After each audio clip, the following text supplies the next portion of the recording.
alors ñu ko gisandoo Clédor mu doon benn extrait boo xamante ne demu assemblée bu mujj bu Ousmane Sonko def avant moo nekk président assemblée nationale di wax ci dette cachée ñu ngi naan dette cachée ñu ngi naan dette odieuse ñu ngi naan li nga xam ne moo di levier ak information sénégalais actuellement ñu ngi ciy nasa xelu askan bi bu baax ba wala ñenn bokk ci waa média bi ñu ngi tuur lëndëm peut-être ci askanu Sénégal di wax ni peut-être Ousmane Sonko ba muy wax dette bi xamul woon ni dette amul maîtriser wu ko parce que dafa génnaat mu ne amu ci woon ay levier ñu jaawale levier ak information alors que xam nañ ni levier ak information c'est pas la même chose.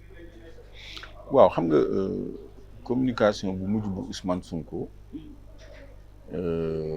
dafa des tuuti parce que loolu erreur de communication la boo xam ni ñi mu jàkkaar loolu duñ ko may dara parce que en tant que premier ministre bu nekk qu'il n'avait pas tous les leviers qu'il parlait à titre d'un homme politique kooku ça laisse réfléchir donc loolu je crois que ay adversaires politiques am dañ koy exploiter carrément gis nañu sax l'ancien président de la Cour des comptes. Tout à fait.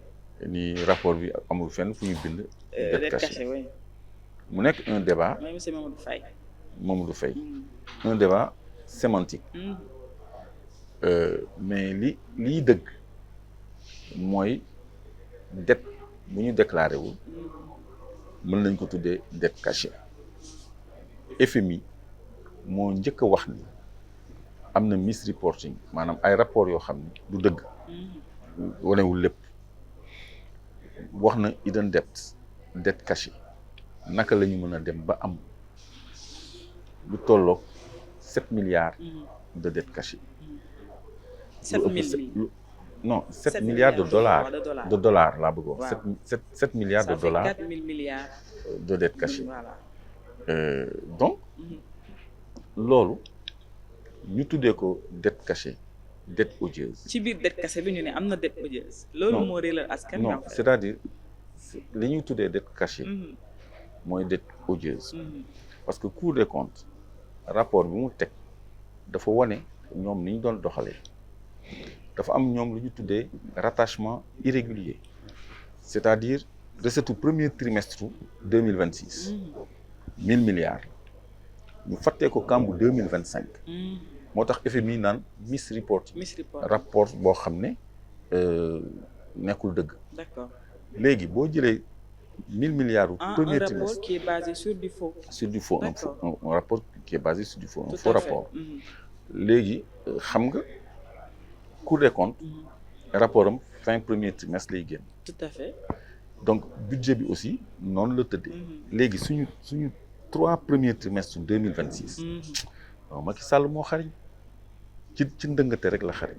et pourtant actuellement waa APR ñu ngi tàcc bu baax ne Ousmane Sonko li mu wax kii di Mamadou Faye weddi na ko parce que nee na binduñu ko fa donc kon binduñu ko fa. ak amul c'est pas la même chose. Attends, en fait Mamadou Faye weddiwul dara. d'accord. Mamadou Faye moo def rapport Cour des comptes. Tout à fait. moom mooy premier président Cour des comptes moom moo def rapport bu wane ni dafa am lu ñu tuddee rattachement irrégulier. Irrégulier. maanaam boru recette u premier trimestre 2026. mu nekk 1000 milliards. nga dugal ko ci recette u 2025 alors que c'est faux du recette u 2025 recette u 2026 la. Tout à fait. kon FMI bi contrôlé du gis kàmb bi. parce que suur nga ko. moo tax mu ni misreporting. Misreporting. kooku muy benn procès. benn. ñaareelu procédé mooy la dette parapublique maanaam boru société d'État yi yu mel ni Senelec Sonatel Port et cetera état daf leen di jox garantie souveraine maanaam Senelec leb na 300 milliards état day joxe garantie boo xam ne bu Senelec fayul 300 milliards yooyu état du Sénégal moo koy fay. D'accord. léegi nag Senelec narul fay de moom xam na ni du fay. mais garantie souveraine boobu ci la yaakaar pour jot ci 300 milliards yi. 300 milliards yooyu fu ñuy dugg kooku lijjantiwu ko. léegi particularité bi foofu. mooy dette parapublique du jaar assemblée nationale. looy leb ci turu Sénégal wala recette booy dugal ci biir Sénégal wala dépense booy def pour Sénégal day figurer obligatoirement au budget. Tout à fait. parce que loi dafa ne règle et principe budgétaire li ci gën a élémentaire mooy le principe d'universalité. li ñu njëkk a wax mooy toute recette et toute dépense doivent obligatoirement figurer au budget. léegi bu ñu koy génnee nag ñu xam fan la ñuy affecté fonds yi moo tax assemblée di daje. pour examiner l'arbitrage budgétaire lii la ñuy def éducation lii la ñuy def santé lii la ñuy def agriculture et cetera ñu bind ko ba mu leer. de façon voilà très claire. kon lettre de garantie bu état du recette. d'accord du dépense mënuñu ko dugal ci recette mënuñu ko dugal ci dépense donc du dugg ci budget bi gars yi dañu xarañ. mais 300 milliards la boo xam ne du recette du dépense garantie la mais bu Senelec fayu day génn. mais génn boobu assemblée du fa jaar. du ko gis kon dette bu ñu mënut a gis léegi noo koy tuddee. dette odieuse wala dette cachée. ak noo ko mënti tuddee Mamadou Faye nee na ay surestimation moo am ak ay manquement. d'accord donc kon loolu lu mu dee nangu na ni manquement la. d'accord donc le mot dette cachée moo mënul figurer ci ay dossiers mais on voit des manquements yoo xamante ne ni am na. non rapport. kenn du ci bind dette cachée. tout à fait rapport c'est technique. comprendre kon lu waral jubilé bi.